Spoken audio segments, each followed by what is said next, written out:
La firma de la venganza, el notario observa con expresión incómoda mientras coloco la última hoja firmada sobre su escritorio de caoba. Mis manos, arrugadas pero firmes, no tiemblan ni un segundo. Detrás de mí, Sandra suelta un grito ahogado cuando el hombre de traje gris levanta la vista y dice con voz temblorosa: «Señora Mendoza, estos documentos transfieren la propiedad completa de la residencia, las cuentas bancarias y las acciones empresariales a su nombre. Su nuera acaba de firmar la renuncia total a cualquier derecho sobre el patrimonio familiar». Sandra se abalanza hacia la mesa, sus uñas perfectamente pintadas de rojo arañando los papeles, mientras grita que esto es imposible, que yo firmé mi ingreso al asilo, que ella lo vio con sus propios ojos. Pero yo permanezco sentada, mi espalda recta, mi mirada de hielo clavada en sus ojos llenos de pánico. Y por primera vez en 5 años, permito que una pequeña sonrisa asome en mis labios.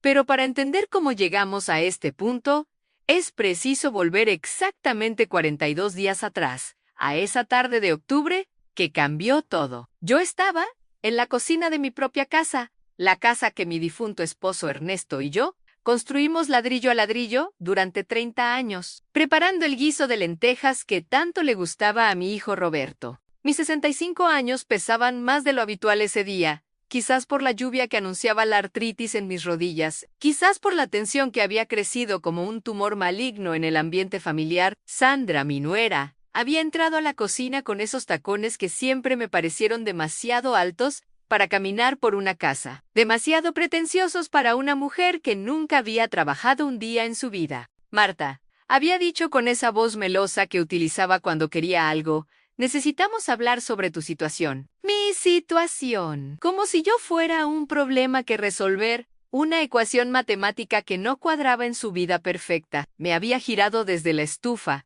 la cuchara de madera todavía en mi mano, y la había mirado con esa expresión neutra que había perfeccionado durante años de soportar sus comentarios venenosos disfrazados de preocupación. Sandra tenía 38 años, cabello castaño siempre impecablemente alisado, y una habilidad perturbadora para manipular a mi hijo. Se habían casado hace 7 años, y desde el primer día había visto en sus ojos algo que me inquietaba, una ambición pura y dura. No amor por Roberto, sino fascinación por lo que él representaba en el heredero único de un patrimonio considerable, el hijo de una familia con propiedades, acciones en 3 empresas y una casa en el mejor B de la ciudad. Recuerdo perfectamente el día que Roberto la trajo a casa por primera vez. Fue un domingo de primavera. El sol brillaba y yo había preparado mi famoso pastel de manzana. Sandra llegó con un vestido blanco inmaculado y una sonrisa deslumbrante. «Señora Mendoza, he oído hablar tanto de usted», había dicho,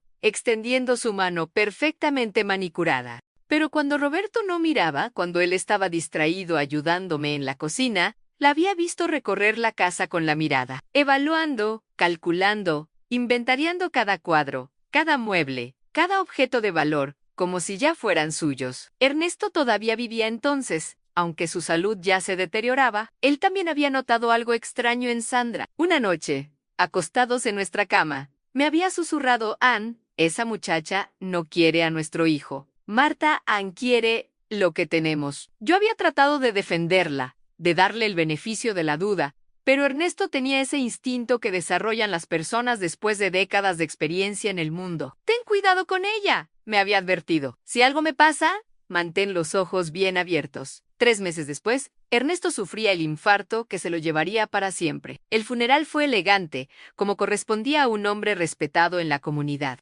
Sandra estuvo allí, por supuesto, vestida de negro diseñador, sus lágrimas perfectamente medidas para la ocasión. Pero yo la vi, entre la multitud de dolientes, cuchicheando con Roberto, señalando hacia nuestra casa, hacia los terrenos, haciendo gestos que claramente discutían propiedades y valores. Mi esposo ni siquiera estaba todavía en la tierra, y ella ya estaba planeando cómo dividir su legado. ¿Mi situación?, había repetido en la cocina aquella tarde de octubre, manteniendo mi voz calmada, aunque mi corazón comenzaba a acelerarse. Había aprendido a lo largo de mi vida a no mostrar mis emociones. Durante 40 años trabajé como contadora en una firma legal, un trabajo que me enseñó que quien muestra sus cartas primero, pierde. Era un secreto que guardaba celosamente a mi experiencia, con documentos legales, contratos, testamentos. Mi carrera había comenzado de manera humilde. A los 25 años, recién casada con Ernesto, conseguí un puesto de asistente en el bufete jurídico más prestigioso de la ciudad. Los abogados me subestimaban por ser mujer, por ser joven, por venir de una familia sin dinero, pero yo tenía algo que ellos no esperaban, una mente matemática brillante y una capacidad innata para entender los laberintos legales. En 10 años, pasé de asistente a contadora senior, manejando las finanzas de los casos más complejos de la firma. Trabajé en casos de herencias disputadas donde familias enteras se destrozaban por dinero, vi cómo los hijos demandaban a sus padres ancianos, cómo las esposas robaban a sus maridos moribundos, cómo los hermanos se traicionaban por una porción. Mayo era del pastel. Aprendí cada truco, cada maniobra legal, cada forma de proteger y cada forma de atacar. Mi jefe, Mauricio Salinas, solía decir que yo tenía el cerebro más afilado que había conocido. Marta me decía, si alguna vez decides usar todo lo que sabes para tu propio beneficio, en lugar de para nuestros clientes, serías imparable. Nunca pensé que necesitaría usar esas habilidades contra mi propia familia. Después de que Ernesto muriera hace 5 años, había dejado ese mundo atrás, permitiendo que todos creyeran que yo era simplemente una viuda. Mayo era dedicada a sus labores domésticas. Fue una decisión consciente. Estaba cansada de los tribunales, de las batallas, de la constante guerra que es el mundo legal. Quería paz. Quería disfrutar de mis años finales en tranquilidad, viendo crecer a Roberto en su empresa, esperando quizás algún día tener nietos. ¡Qué ingenua fui! Roberto y yo hemos estado hablando, continuó Sandra, sus ojos brillando con algo que identifiqué inmediatamente como triunfo anticipado. Estás sola en esta casa enorme. Marta, ¿a tu edad? No es seguro. El otro día te olvidaste las llaves. La semana pasada confundiste el azúcar con la sal. En la comida, mentiras, todas mentiras cuidadosamente construidas durante meses. El incidente de las llaves nunca ocurrió. Sandra simplemente lo inventó durante una cena familiar con los primos de Roberto, diciéndolo con tanta convicción que incluso Roberto comenzó a creerlo. Pobre mamá, había dicho él, está empeorando. El episodio del azúcar y la sal había sido obra de Sandra. Yo la había visto, reflejada en el vidrio de la alacena, cambiando los recipientes de lugar mientras yo estaba distraída, atendiendo el teléfono. Cuando serví la comida y todos comentaron sobre el sabor extraño, ella fue la primera en saltar a Marta, cariño, ¿pusiste azúcar en lugar de sal? Pobrecita, estas cosas pasan a tu edad. Hubo más incidentes fabricados. Una vez olvidé apagar la estufa, aunque yo recordaba perfectamente haberla apagado, y había sido Sandra quien la encendió nuevamente cuando bajé al sótano a buscar vino. Otra vez perdí mis anteojos, que misteriosamente aparecieron dentro del refrigerador, donde claramente alguien los había colocado. Cada incidente era pequeño, creíble, exactamente el tipo de cosas que se espera de una persona mayor, perdiendo facultades. Y cada vez Sandra estaba allí, documentando, preocupándose en voz alta, construyendo su narrativa ladrillo a ladrillo. Lo más cruel era ver cómo Roberto se tragaba cada mentira. Mi hijo, el niño al que había criado para ser crítico, para cuestionar, para pensar por sí mismo, se había convertido en un eco de su esposa. Mamá, Sandra solo está preocupada por ti, me decía cuando yo trataba de defenderme. Todos nos hacemos mayores. No hay vergüenza en necesitar ayuda, pero yo no necesitaba ayuda. Lo que necesitaba era que mi hijo abriera los ojos y viera a la mujer que había llevado a nuestra familia. Intenté hablar con él a solas. Una tarde lo invité a tomar café, solo nosotros dos, como hacíamos antes de que Sandra entrara en nuestras vidas. Nos sentamos en la terraza, el mismo lugar donde Ernesto solía leerle cuentos cuando era niño. Roberto, le dije, eligiendo mis palabras cuidadosamente, ¿eres feliz? Él había parpadeado, sorprendido por la pregunta. Claro, mamá. ¿Por qué lo preguntas? Porque ya no te reconozco. El Roberto que crié tomaba sus propias decisiones. Este Roberto parece estar siguiendo un guión escrito por otra persona. Su rostro se había endurecido entonces. Si te refieres a Sandra, ella es mi esposa, mamá. Es normal que tome en cuenta su opinión. ¿Su opinión o sus órdenes? Había presionado yo. Fue un error. Roberto se puso de pie. Su café todavía intacto. No voy a escuchar cómo hablas mal de mi esposa. Sandra tiene razón. Estás volviéndote amargada y desconfiada. Tal vez realmente necesites estar en un lugar donde te cuiden adecuadamente. Y se fue, dejándome sola en la terraza, el corazón roto en pedazos. Esa noche lloré como no había llorado desde la muerte de Ernesto. Me permití exactamente 2 horas de autocompasión, de dolor, de lamentarme por la pérdida de mi hijo a manos de una manipuladora. Pero cuando las 2 horas terminaron, me sequé las lágrimas, me lavé la cara con agua fría y tomé una decisión. Si Sandra quería guerra, tendría guerra, pero sería una guerra librada en mi campo, con mis armas, según mis reglas. Lo primero que hice fue instalar cámaras de seguridad. Contraté a una empresa discreta.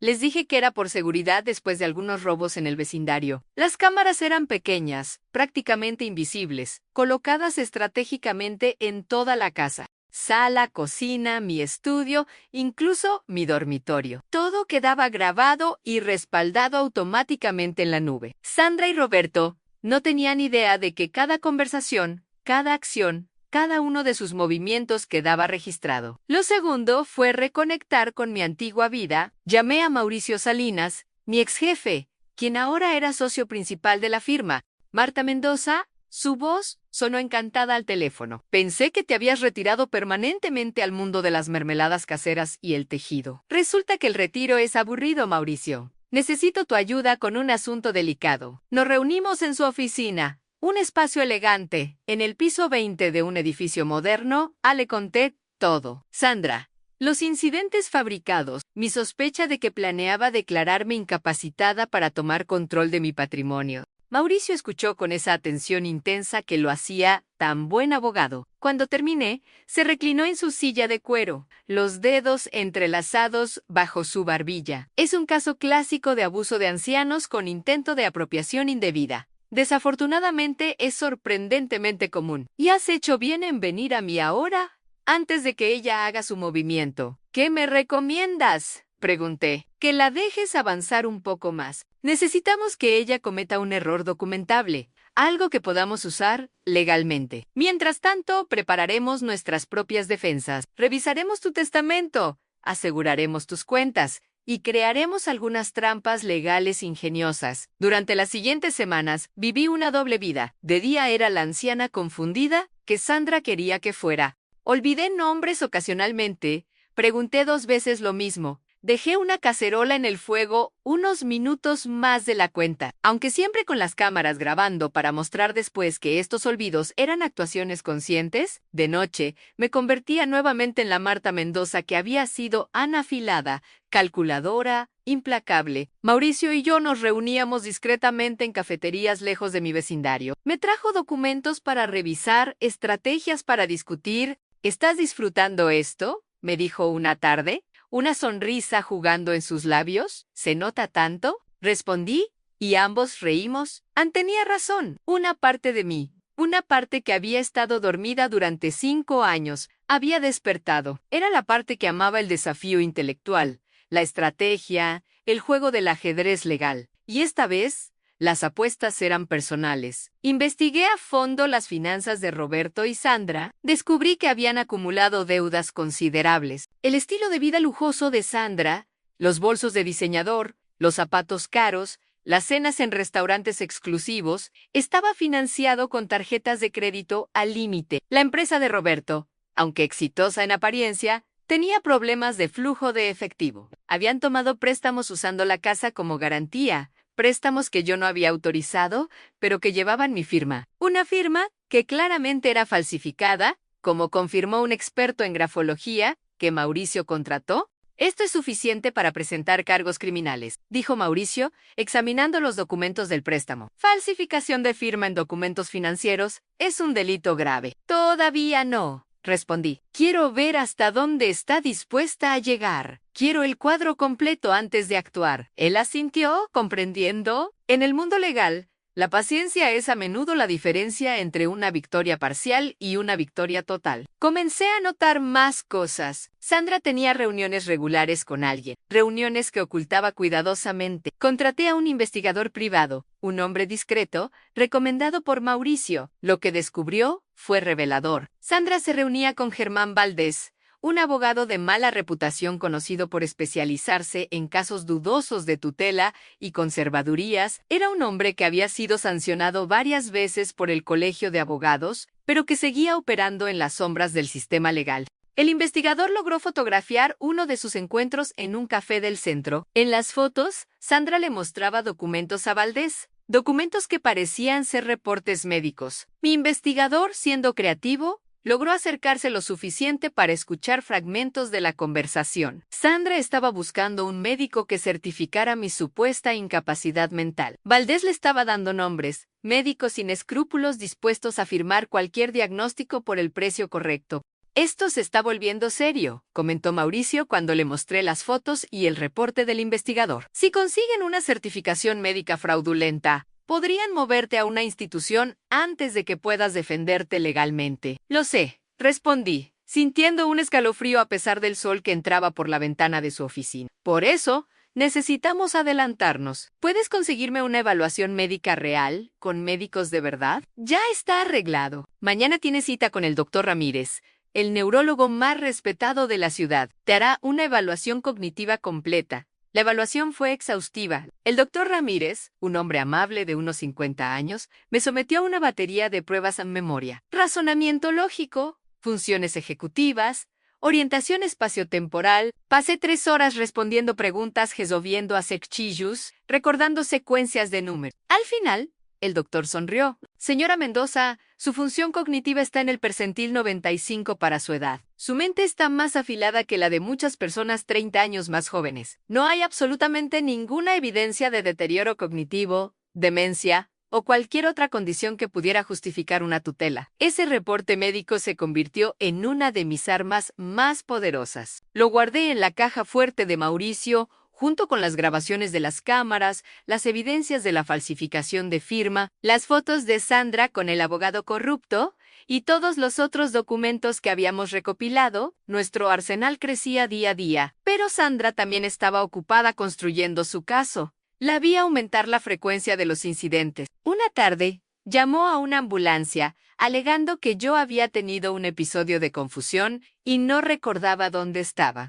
Los paramédicos llegaron y me encontraron perfectamente lúcida, leyendo un libro en mi sala. Les expliqué que debía haber sido un malentendido. Sandra insistió que me había encontrado desorientada minutos antes. Los paramédicos entrenados para estas situaciones hicieron algunas preguntas básicas de orientación. Respondí todas correctamente. Se fueron, pero el reporte quedó en sus archivos una llamada por posible demencia senil. Un punto más para la narrativa de Sandra. Invitó a los vecinos a tomar té, sesiones donde casualmente mencionaba su preocupación por mí en pobre Marta. El otro día salió en bata de baño al jardín. Nunca había hecho tal cosa. Pero los rumores comenzaron a circular. La señora González del número 23 empezó a mirarme con lástima. El señor Ramírez del número 31 comenzó a hablarme más alto y más lento, como si fuera sorda o tonta. Sandra estaba envenenando mi reputación en el vecindario, creando testigos que podrían declarar sobre mi supuesto deterioro. Roberto también cambió. Comenzó a tratarme como si fuera de cristal, como si cualquier momento pudiera romperme. «Mamá, déjame cargar eso», decía. Sí veía que llevaba una bolsa del supermercado. «Mamá,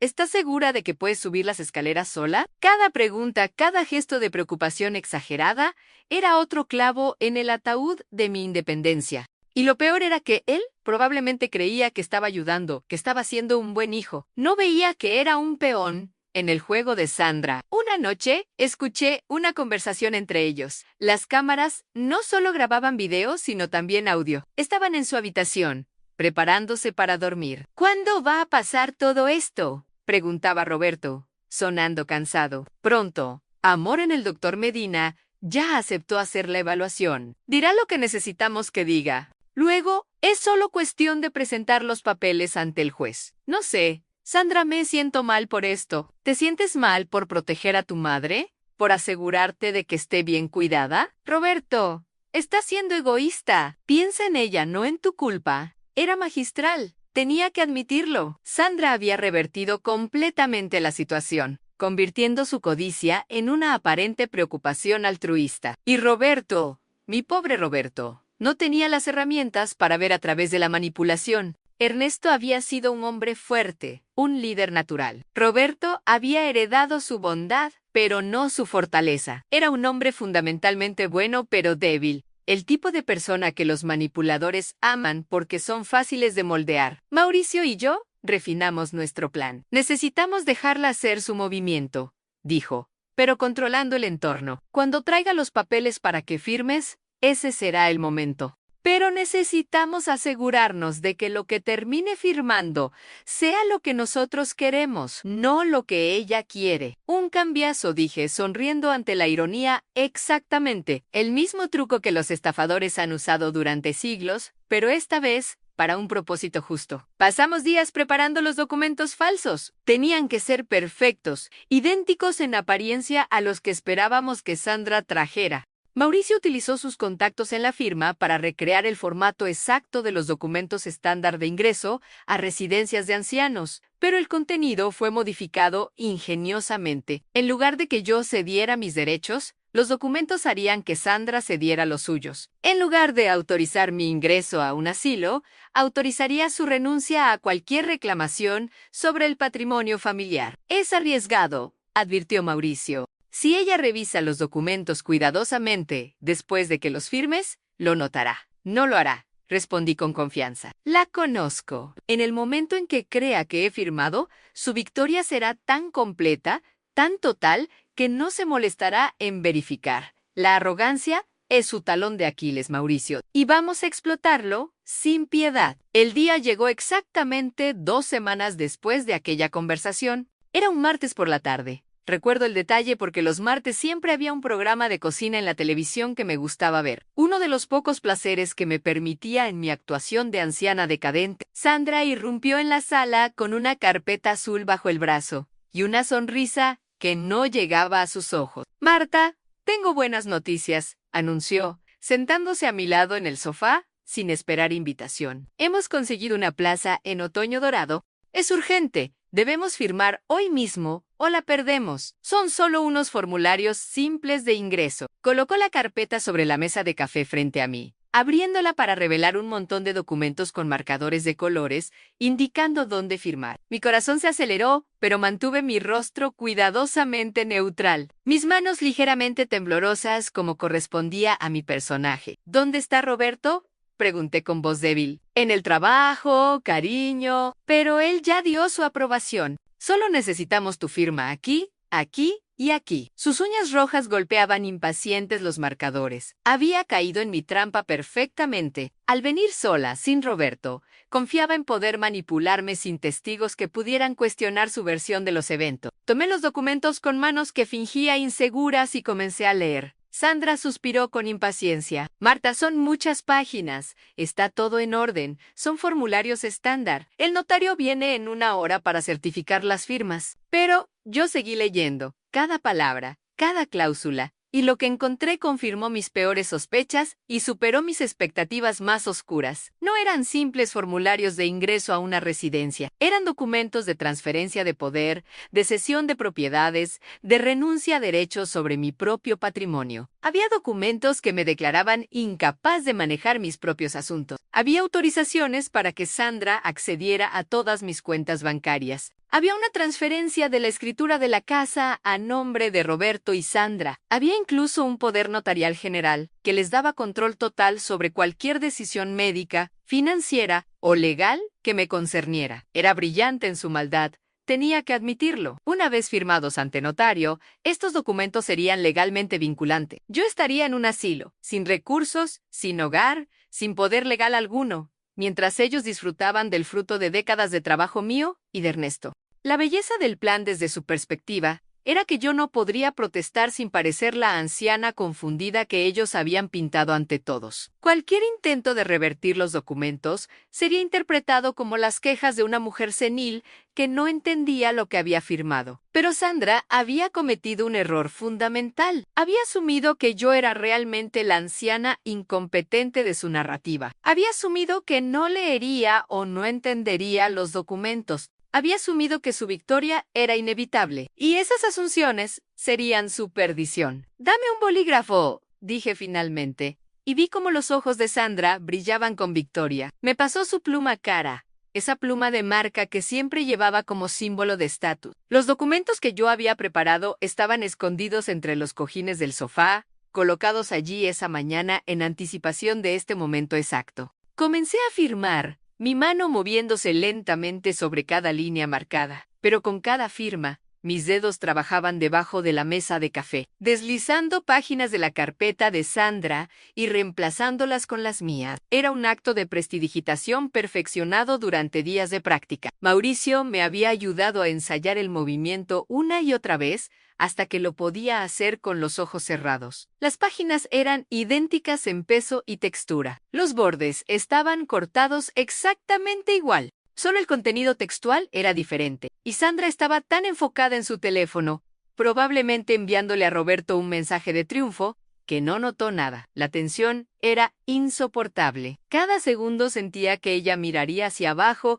y vería lo que estaba haciendo. Mi corazón latía tan fuerte que estaba segura de que ella podría escucharlo. Mis manos, que había mantenido temblorosas durante semanas de actuación, ahora realmente temblaban con la adrenalina del momento. Pero continué, página tras página, firma tras firma, intercambio tras intercambio. ¿Quieres agua, Marta?, preguntó Sandra en un momento, y mi corazón casi se detiene. Pero fue una oportunidad perfecta. Sí, por favor, respondí con voz débil. Cuando ella se levantó y fue a la cocina, aproveché para acelerar el proceso, intercambiando las últimas 3 páginas en cuestión de segundos. Cuando regresó con el vaso de agua, yo estaba firmando la última página, mi rostro cuidadosamente compuesto en una expresión de resignación y cansancio. Terminé de firmar y cerré la carpeta. Ya está, murmuré, dejándome caer contra el respaldo del sofá como exhausta por el esfuerzo. Sandra prácticamente arrebató la carpeta de la mesa, su sonrisa ahora genuina y amplia. No abrió la carpeta para revisar. No verificó las páginas, simplemente las sostuvo contra su pecho como un trofeo ganado. Has tomado la decisión correcta, Marta. Vas a estar tan feliz en Otoño Dorado. Ya verás, es un lugar hermoso. Tienen jardines, actividades, otras personas de tu edad. Será como unas vacaciones permanentes. Vacaciones permanentes, un eufemismo encantador para prisión dorada, un lugar donde estaría aislada, controlada, sin recursos para defenderse o escapar. Pero mantuve mi máscara, asintiendo débilmente, interpretando a la perfección el papel de la anciana derrotada que acepta su destino. ¿Cuándo tengo que irme?, pregunté con voz pequeña. En 2 semanas, cariño. Te ayudaremos a empacar. No te preocupes por nada. Roberto y yo nos encargaremos de todo. Apostaba a que Cian se encargarían de vender mis posesiones, de vaciar mis cuentas, de borrar todo rastro de mi vida en esta casa. El notario llegó puntualmente a las 4 de la tarde. Era un hombre joven, probablemente de unos 30 años,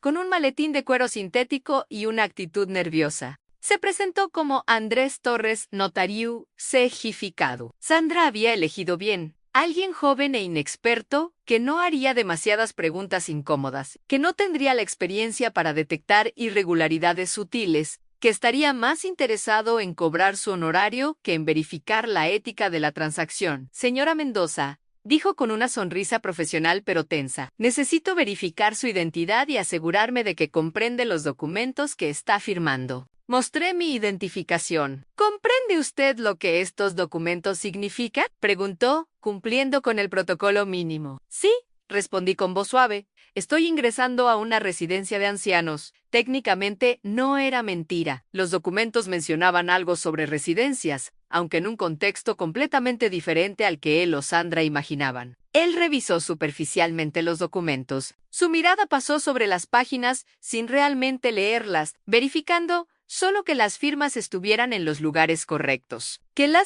firma de la venganza, el notario observa con expresión incómoda mientras coloco la última hoja firmada sobre su escritorio de caoba. Mis manos, arrugadas pero firmes, no tiemblan ni un segundo. Detrás de mí, Sandra suelta un grito ahogado cuando el hombre de traje gris levanta la vista y dice con voz temblorosa a señora Mendoza: estos documentos transfieren la propiedad completa de la residencia, las cuentas bancarias y las acciones empresariales a su nombre. Su nuera acaba de firmar la renuncia total a cualquier derecho sobre el patrimonio familiar. Sandra se abalanza hacia la mesa, sus uñas perfectamente pintadas de rojo arañando los papeles mientras grita que esto es imposible, que yo firmé mi ingreso al asilo, que ella lo vio con sus propios ojos. Pero yo permanezco sentada, mi espalda recta, mi mirada de hielo clavada en sus ojos llenos de pánico, y por primera vez en 5 años, permito que una pequeña sonrisa asome en mis labios. Pero para entender cómo llegamos a este punto,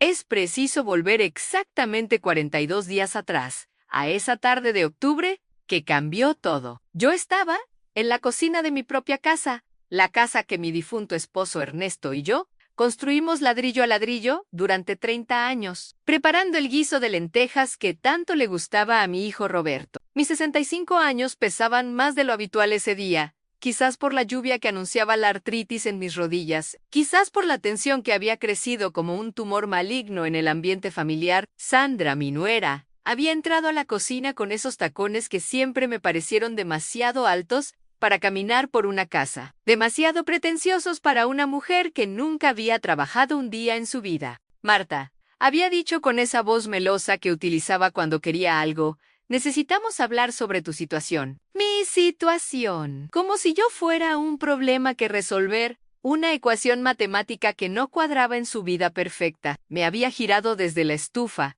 la cuchara de madera todavía en mi mano, y la había mirado con esa expresión neutra que había perfeccionado durante años de soportar sus comentarios venenosos disfrazados de preocupación. Sandra tenía 38 años, cabello castaño siempre impecablemente alisado, y una habilidad perturbadora para manipular a mi hijo. Se habían casado hace 7 años, y desde el primer día, había visto en sus ojos algo que me inquietaba, una ambición pura y dura. No amor por Roberto, sino fascinación por lo que él representaba en el heredero único de un patrimonio considerable, el hijo de una familia con propiedades, acciones en 3 empresas y una casa en el mejor B de la ciudad. Recuerdo perfectamente el día que Roberto la trajo a casa por primera vez. Fue un domingo de primavera. El sol brillaba y yo había preparado mi famoso pastel de manzana. Sandra llegó con un vestido blanco inmaculado y una sonrisa deslumbrante. Señora Mendoza, he oído hablar tanto de usted, había dicho, extendiendo su mano perfectamente manicurada. Pero cuando Roberto no miraba, cuando él estaba distraído ayudándome en la cocina, la había visto recorrer la casa con la mirada, evaluando, calculando, inventariando cada cuadro, cada mueble, cada objeto de valor, como si ya fueran suyos. Ernesto todavía vivía entonces, aunque su salud ya se deterioraba, él también había notado algo extraño en Sandra. Una noche, acostados en nuestra cama, me había susurrado: Ann, esa muchacha no quiere a nuestro hijo. Marta, Ann quiere lo que tenemos. Yo había tratado de defenderla, de darle el beneficio de la duda, pero Ernesto tenía ese instinto que desarrollan las personas después de décadas de experiencia en el mundo. Ten cuidado con ella, me había advertido. Si algo me pasa, mantén los ojos bien abiertos. 3 meses después, Ernesto sufría el infarto que se lo llevaría para siempre. El funeral fue elegante, como correspondía a un hombre respetado en la comunidad. Sandra estuvo allí, por supuesto, vestida de negro diseñador, sus lágrimas perfectamente medidas para la ocasión. Pero yo la vi, entre la multitud de dolientes, cuchicheando con Roberto, señalando hacia nuestra casa, hacia los terrenos, haciendo gestos que claramente discutían propiedades y valores. Mi esposo ni siquiera estaba todavía en la tierra, y ella ya estaba planeando cómo dividir su legado. ¿Mi situación? Había repetido en la cocina aquella tarde de octubre, manteniendo mi voz calmada, aunque mi corazón comenzaba a acelerarse. Había aprendido a lo largo de mi vida a no mostrar mis emociones. Durante 40 años trabajé como contadora en una firma legal, un trabajo que me enseñó que quien muestra sus cartas primero, pierde. Era un secreto que guardaba celosamente a mi experiencia, con documentos legales, contratos, testamentos. Mi carrera había comenzado de manera humilde. A los 25 años, recién casada con Ernesto, conseguí un puesto de asistente en el bufete jurídico más prestigioso de la ciudad. Los abogados me subestimaban por ser mujer, por ser joven, por venir de una familia sin dinero, pero yo tenía algo que ellos no esperaban: una mente matemática brillante y una capacidad innata para entender los laberintos legales. En 10 años, pasé de asistente a contadora senior, manejando las finanzas de los casos más complejos de la firma. Trabajé en casos de herencias disputadas donde familias enteras se destrozaban por dinero, vi cómo los hijos demandaban a sus padres ancianos, cómo las esposas robaban a sus maridos moribundos, cómo los hermanos se traicionaban por una porción. Mayo, era del pastel. Aprendí cada truco, cada maniobra legal, cada forma de proteger y cada forma de atacar. Mi jefe, Mauricio Salinas, solía decir que yo tenía el cerebro más afilado que había conocido. Marta me decía, si alguna vez decides usar todo lo que sabes para tu propio beneficio, en lugar de para nuestros clientes, serías imparable. Nunca pensé que necesitaría usar esas habilidades contra mi propia familia. Después de que Ernesto muriera hace 5 años, había dejado ese mundo atrás, permitiendo que todos creyeran que yo era simplemente una viuda. Mayo era dedicada a sus labores domésticas. Fue una decisión consciente. Estaba cansada de los tribunales, de las batallas, de la constante guerra que es el mundo legal. Quería paz. Quería disfrutar de mis años finales en tranquilidad, viendo crecer a Roberto en su empresa, esperando quizás algún día tener nietos. ¡Qué ingenua fui! Roberto y yo hemos estado hablando, continuó Sandra, sus ojos brillando con algo que identifiqué inmediatamente como triunfo anticipado. Estás sola en esta casa enorme. Marta, a tu edad, no es seguro. El otro día te olvidaste las llaves. La semana pasada confundiste el azúcar con la sal. En la comida, mentiras, todas mentiras cuidadosamente construidas durante meses. El incidente de las llaves nunca ocurrió. Sandra simplemente lo inventó durante una cena familiar con los primos de Roberto, diciéndolo con tanta convicción que incluso Roberto comenzó a creerlo. Pobre mamá, había dicho él, está empeorando. El episodio del azúcar y la sal había sido obra de Sandra. Yo la había visto, reflejada en el vidrio de la alacena, cambiando los recipientes de lugar mientras yo estaba distraída, atendiendo el teléfono. Cuando serví la comida y todos comentaron sobre el sabor extraño, ella fue la primera en saltar a Marta, cariño. ¿Pusiste azúcar en lugar de sal? Pobrecita, estas cosas pasan a tu edad. Hubo más incidentes fabricados. Una vez olvidé apagar la estufa, aunque yo recordaba perfectamente haberla apagado, y había sido Sandra quien la encendió nuevamente cuando bajé al sótano a buscar vino. Otra vez perdí mis anteojos, que misteriosamente aparecieron dentro del refrigerador, donde claramente alguien los había colocado. Cada incidente era pequeño, creíble. Exactamente el tipo de cosas que se espera de una persona mayor, perdiendo facultades. Y cada vez Sandra estaba allí, documentando, preocupándose en voz alta, construyendo su narrativa ladrillo a ladrillo. Lo más cruel era ver cómo Roberto se tragaba cada mentira. Mi hijo,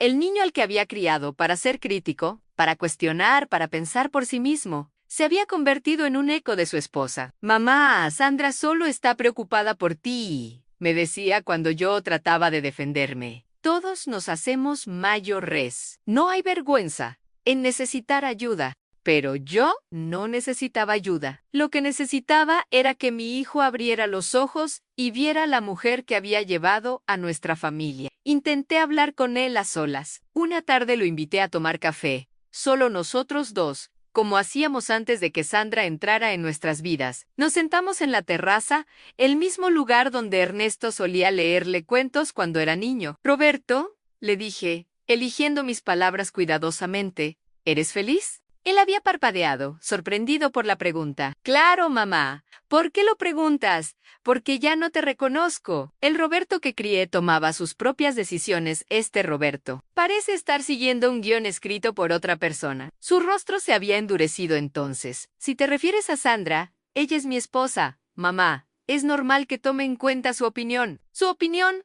o sus órdenes? Había presionado yo. Fue un error. Roberto se puso de pie. Su café todavía intacto. No voy a escuchar cómo hablas mal de mi esposa. Sandra tiene razón. Estás volviéndote amargada y desconfiada. Tal vez realmente necesites estar en un lugar donde te cuiden adecuadamente. Y se fue, dejándome sola en la terraza, el corazón roto en pedazos. Esa noche lloré como no había llorado desde la muerte de Ernesto. Me permití exactamente 2 horas de autocompasión, de dolor, de lamentarme por la pérdida de mi hijo a manos de una manipuladora.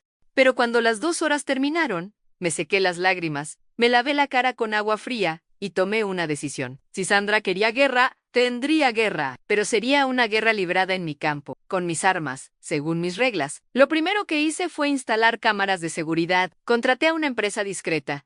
Les dije que era por seguridad después de algunos robos en el vecindario. Las cámaras eran pequeñas, prácticamente invisibles, colocadas estratégicamente en toda la casa. Sala, cocina, mi estudio, incluso mi dormitorio. Todo quedaba grabado y respaldado automáticamente en la nube. Sandra y Roberto no tenían idea de que cada conversación, cada acción, cada uno de sus movimientos quedaba registrado. Lo segundo fue reconectar con mi antigua vida. Llamé a Mauricio Salinas, mi ex jefe, quien ahora era socio principal de la firma.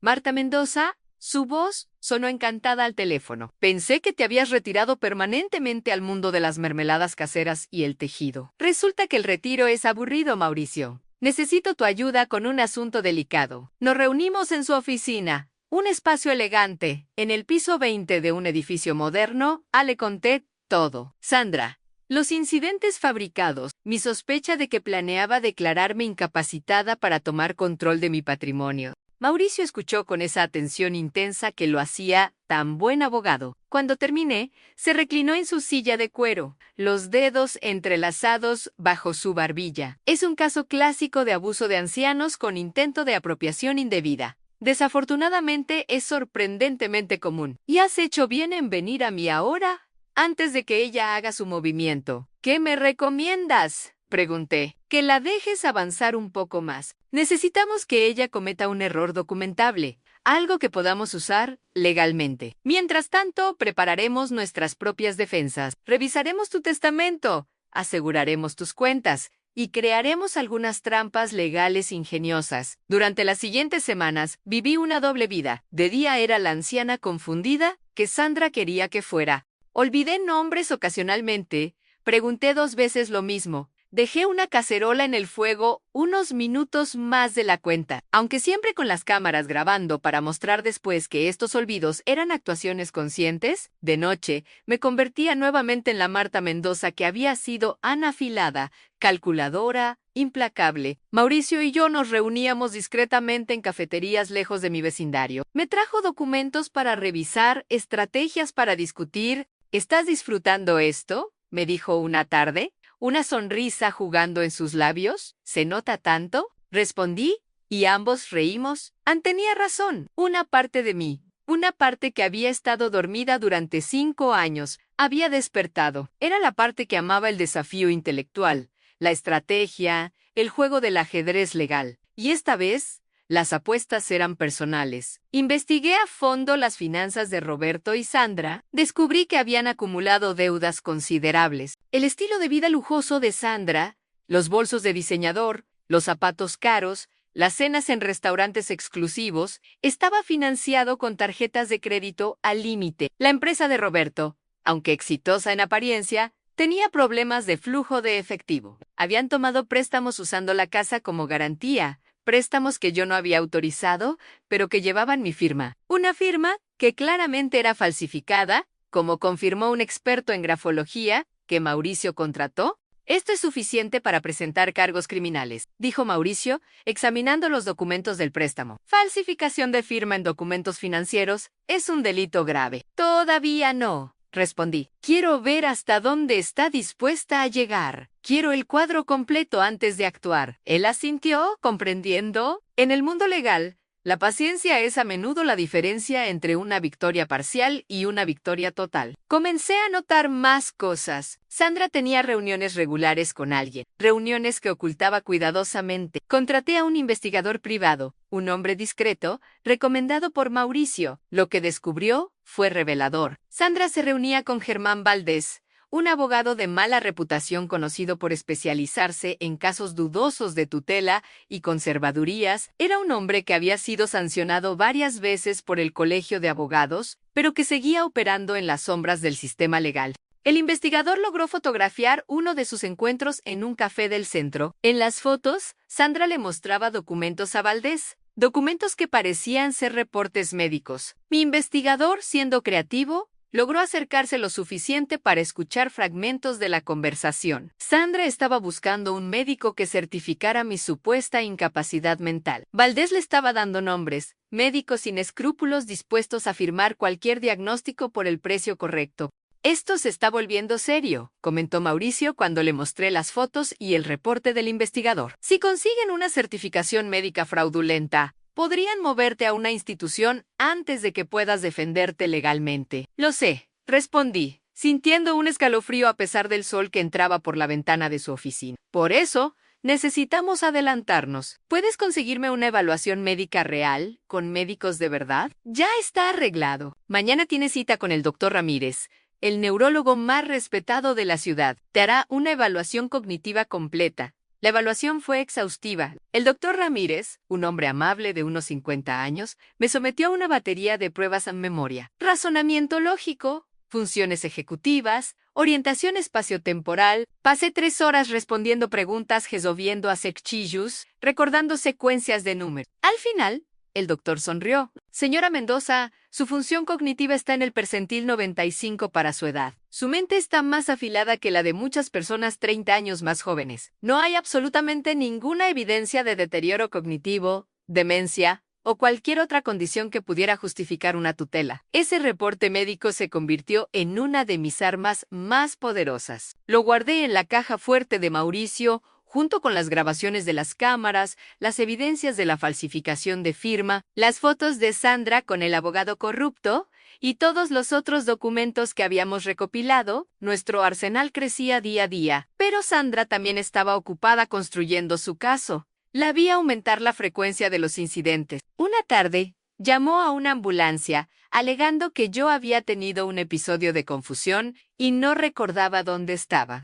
Los paramédicos llegaron y me encontraron perfectamente lúcida, leyendo un libro en mi sala. Les expliqué que debía haber sido un malentendido. Sandra insistió que me había encontrado desorientada minutos antes. Los paramédicos entrenados para estas situaciones hicieron algunas preguntas básicas de orientación. Respondí todas correctamente. Se fueron, pero el reporte quedó en sus archivos una llamada por posible demencia senil. Un punto más para la narrativa de Sandra. Invitó a los vecinos a tomar té, sesiones donde casualmente mencionaba su preocupación por mí en pobre Marta. El otro día salió en bata de baño al jardín. Nunca había hecho tal cosa. Pero los rumores comenzaron a circular. La señora González del número 23 empezó a mirarme con lástima. El señor Ramírez del número 31 comenzó a hablarme más alto y más lento, como si fuera sorda o tonta. Sandra estaba envenenando mi reputación en el vecindario, creando testigos que podrían declarar sobre mi supuesto deterioro.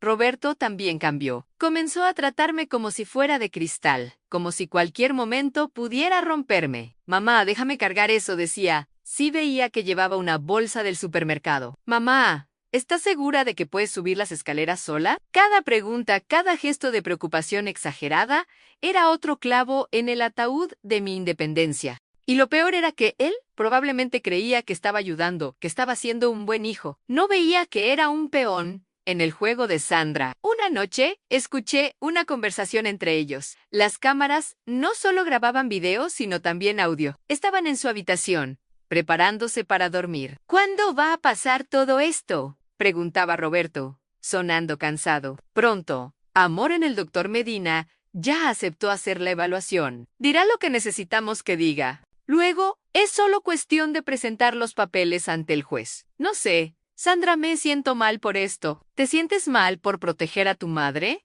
¿Por asegurarte de que esté bien cuidada? Roberto, estás siendo egoísta. Piensa en ella, no en tu culpa. Era magistral. Tenía que admitirlo. Sandra había revertido completamente la situación, convirtiendo su codicia en una aparente preocupación altruista. Y Roberto, mi pobre Roberto, no tenía las herramientas para ver a través de la manipulación. Ernesto había sido un hombre fuerte, un líder natural. Roberto había heredado su bondad, pero no su fortaleza. Era un hombre fundamentalmente bueno, pero débil. El tipo de persona que los manipuladores aman porque son fáciles de moldear. Mauricio y yo refinamos nuestro plan. Necesitamos dejarla hacer su movimiento, dijo, pero controlando el entorno. Cuando traiga los papeles para que firmes, ese será el momento. Pero necesitamos asegurarnos de que lo que termine firmando sea lo que nosotros queremos, no lo que ella quiere. Un cambiazo, dije, sonriendo ante la ironía. Exactamente, el mismo truco que los estafadores han usado durante siglos, pero esta vez para un propósito justo. Pasamos días preparando los documentos falsos. Tenían que ser perfectos, idénticos en apariencia a los que esperábamos que Sandra trajera.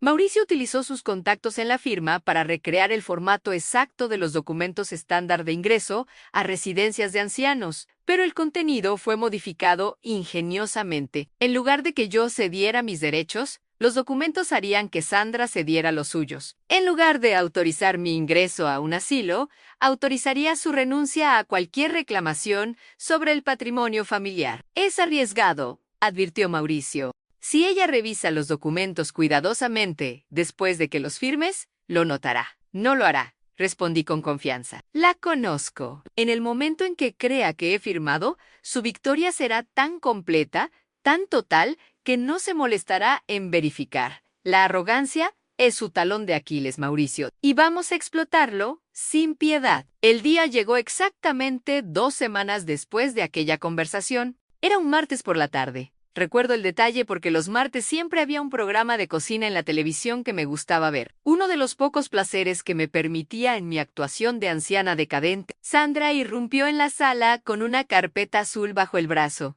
y una sonrisa que no llegaba a sus ojos. Marta, tengo buenas noticias, anunció, sentándose a mi lado en el sofá sin esperar invitación. Hemos conseguido una plaza en Otoño Dorado. Es urgente. Debemos firmar hoy mismo o la perdemos. Son solo unos formularios simples de ingreso. Colocó la carpeta sobre la mesa de café frente a mí, abriéndola para revelar un montón de documentos con marcadores de colores, indicando dónde firmar. Mi corazón se aceleró, pero mantuve mi rostro cuidadosamente neutral, mis manos ligeramente temblorosas como correspondía a mi personaje. ¿Dónde está Roberto?, pregunté con voz débil. En el trabajo, cariño, pero él ya dio su aprobación. Solo necesitamos tu firma aquí, aquí y aquí. Sus uñas rojas golpeaban impacientes los marcadores. Había caído en mi trampa perfectamente. Al venir sola, sin Roberto, confiaba en poder manipularme sin testigos que pudieran cuestionar su versión de los eventos. Tomé los documentos con manos que fingía inseguras y comencé a leer. Sandra suspiró con impaciencia. Marta, son muchas páginas. Está todo en orden. Son formularios estándar. El notario viene en 1 hora para certificar las firmas. Pero yo seguí leyendo. Cada palabra, cada cláusula. Y lo que encontré confirmó mis peores sospechas y superó mis expectativas más oscuras. No eran simples formularios de ingreso a una residencia. Eran documentos de transferencia de poder, de cesión de propiedades, de renuncia a derechos sobre mi propio patrimonio. Había documentos que me declaraban incapaz de manejar mis propios asuntos. Había autorizaciones para que Sandra accediera a todas mis cuentas bancarias. Había una transferencia de la escritura de la casa a nombre de Roberto y Sandra. Había incluso un poder notarial general que les daba control total sobre cualquier decisión médica, financiera o legal que me concerniera. Era brillante en su maldad.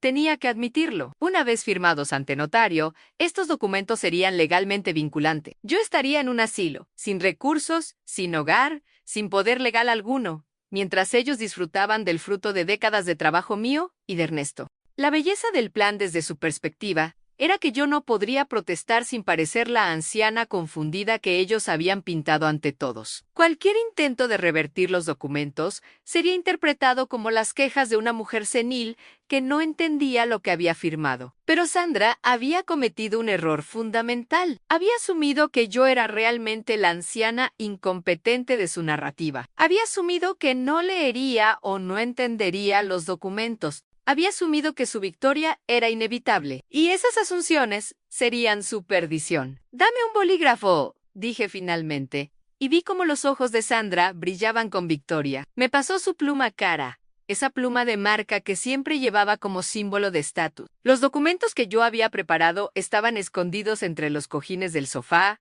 colocados allí esa mañana en anticipación de este momento exacto. Comencé a firmar, mi mano moviéndose lentamente sobre cada línea marcada, pero con cada firma, Mis dedos trabajaban debajo de la mesa de café, deslizando páginas de la carpeta de Sandra y reemplazándolas con las mías. Era un acto de prestidigitación perfeccionado durante días de práctica. Mauricio me había ayudado a ensayar el movimiento una y otra vez hasta que lo podía hacer con los ojos cerrados. Las páginas eran idénticas en peso y textura. Los bordes estaban cortados exactamente igual. Solo el contenido textual era diferente. Y Sandra estaba tan enfocada en su teléfono, probablemente enviándole a Roberto un mensaje de triunfo, que no notó nada. La tensión era insoportable. Cada segundo sentía que ella miraría hacia abajo y vería lo que estaba haciendo. Mi corazón latía tan fuerte que estaba segura de que ella podría escucharlo. Mis manos, que había mantenido temblorosas durante semanas de actuación,